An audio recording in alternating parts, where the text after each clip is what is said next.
Jadi kesan pertama yang ingin dibangun bahwa dalam kehidupan sudah pasti akan ada keragaman pandangan. Dan yang kedua, yang tidak normal, keragaman pandangan itu boleh jadi melahirkan tindakan-tindakan yang kontraproduktif. Mungkin akan mendapatkan celaan. Allah dicela, malaikat dicela, Rasul dicela, Nabi dicela, sahabat dicela, tabi'in dicela, ulama dicela. Kita siapa yang mungkin belum menjadi bagian dari orang-orang itu dan ingin bebas dari celaan? Itu mustahil. Jelas sampai sini? Jadi kalau mendapatkan celaan, berbahagialah, berarti kehidupan kita normal. Jelas? Pernah mendapatkan celaan dalam hidup? Halo? Pernah disoal oleh orang lain? Pernah direndahkan oleh orang lain? Nah, Allah tuh memberi kesan kepada kita, jangankan engkau Rasul yang paling mulia saja pernah mendapati itu. Tapi bagaimana seni mendapatkan ketahanan sehingga dalam dicela pun tetap tenang, dalam disoal pun tetap hatinya nyaman. Karena ketenangan itu yang membawa pikiran tenang dan tindakan yang terukur. Dan kadang-kadang ketenangan itu lebih penting bahkan dibandingkan dengan harta yang berlimpah. Seringkali saya berikan perbandingan dari sejak dulu kita belajar kan. Coba pilih mana? Saya yakin masih konsisten. Pilih mana? Kaya tapi gelisah atau miskin tapi tenang? Tidak boleh ada pilihan ketiga, saya tahu itu.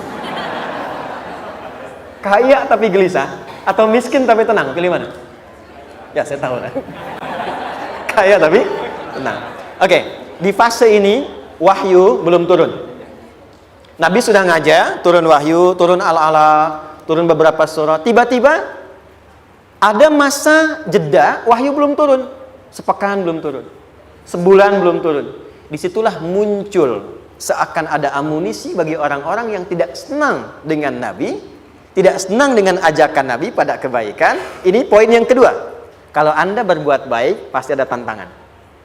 Ingat ya, kalau Anda berbuat baik, apapun itu, pasti ada tantangan. Yang menguji konsistensi kebaikan itu apakah serius untuk dilakukan atau tidak. Maka mulai muncul tuduhan. Lihatlah Muhammad dari ditinggalkan sama Tuhannya. Tuh Muhammad udah gila tuh, naik turun bukit, naik turun lagi, kayak orang bengong. Muhammad udah ada beban di pundaknya. Jangankan umatnya, Rasulnya saja yang mengklaim Rasul punya masalah katanya, ya kan? Dan ditinggalkan Tuhannya, kok masih mau ikut Muhammad?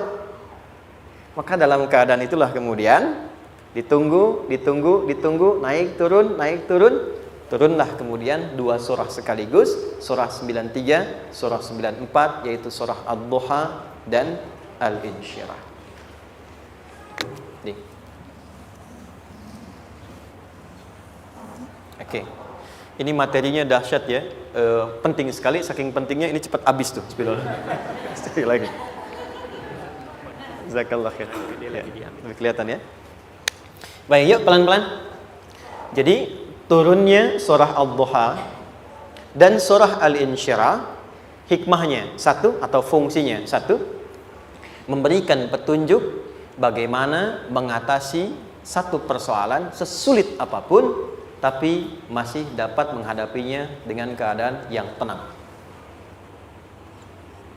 Satu surah ini atau dua surah diturunkan untuk membimbing setiap hamba menuju kepada ketenangan hati.